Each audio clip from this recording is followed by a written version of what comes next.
Hello everyone, welcome to Lasha cooking channel. ನಾನಿವತ್ತು ನಿಮಗೆ ಬೂತಾಯಿ ಮೀನಿನ ತವಾ ಫ್ರೈ ಮಾಡೋದನ್ನು ಹೇಳಿಕೊಡ್ತಾಯಿದ್ದೀನಿ. ಮೊದಲಿಗೆ ನಾನಿಲ್ಲಿ ಒಂದು 10 ಮೀನನ್ನು ತಗೊಂಡಿದ್ದೀನಿ. ಅದನ್ನು ನೆಕ್ಸ್ಟ್ ಮ್ಯಾರಿನೇಟ್ ಮಾಡ್ತೀನಿ. ಅರ್ಧ ಟೇಬಲ್ ಸ್ಪೂನಷ್ಟು ಉಪ್ಪು, ಹಾಗೆ ಅರ್ಧ ಟೇಬಲ್ ಸ್ಪೂನ್ ಅರಿಶಿನ, ಹಾಗೆ 1 ಟೇಬಲ್ ಸ್ಪೂನಷ್ಟು ಅಚ್ಚ ಖಾರದ ಪುಡಿ, ಹಾಗೆ ಅರ್ಧ ಟೇಬಲ್ ಸ್ಪೂನಷ್ಟು ಧನಿಯಾ ಪುಡಿ, ಹಾಗೆ ಅರ್ಧ ಟೇಬಲ್ ಸ್ಪೂನಷ್ಟು ಶುಂಠಿ ಬೆಳ್ಳುಳ್ಳಿ ಪೇಸ್ಟನ್ನು ಕೂಡ ಸೇರಿಸ್ಕೊಂಡಿದ್ದೀನಿ.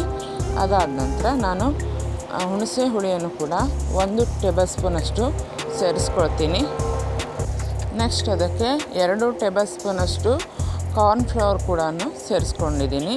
ಈ ರೀತಿ ಸೇರಿಸಾದ ನಂತರ ಅದನ್ನು ಚೆನ್ನಾಗಿ ಮಿಕ್ಸ್ ಮಾಡಿ ನಾನು ರವೆಯಲ್ಲಿ ಅದನ್ನು ಡೀಪ್ ಮಾಡಿ ತವಾದಲ್ಲಿ ಎಣ್ಣೆಯನ್ನು ಸೇರಿಸ್ಕೊಂಡು ಅದನ್ನು ಫ್ರೈ ಮಾಡ್ತಾಯಿದ್ದೀನಿ. ನೋಡಿ, ಈ ರೀತಿಯಾಗಿ ನೀಟಾಗಿ 2 ಸೈಡ್ ಫ್ರೈ ಮಾಡಿದರೆ ಸೂಪರ್ ಆದಂಥ ಬೂತಾಯಿ ಮೀನಿನ ತವಾ ಫ್ರೈ ರೆಡಿ ಆಗುತ್ತೆ.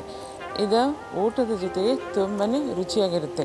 ನೀವು ಕೂಡ ಮನೆಯಲ್ಲೊಮ್ಮೆ ಟ್ರೈ ಮಾಡಿ ಅಂತ ಹೇಳ್ತಾ ನಮ್ಮ ಲಾಶಾ ಕುಕಿಂಗ್ ಚಾನಲನ್ನು ಸಬ್ಸ್ಕ್ರೈಬ್ ಮಾಡ್ಕೊಳ್ಳಿ. ಹಾಗೆ ನಿಮ್ಮ ಫ್ರೆಂಡ್ಸ್ ಆ್ಯಂಡ್ ಫ್ಯಾಮಿಲಿಗೂ ಕೂಡ ಶೇರ್ ಮಾಡೋದನ್ನು ಮರಿಬೇಡಿ.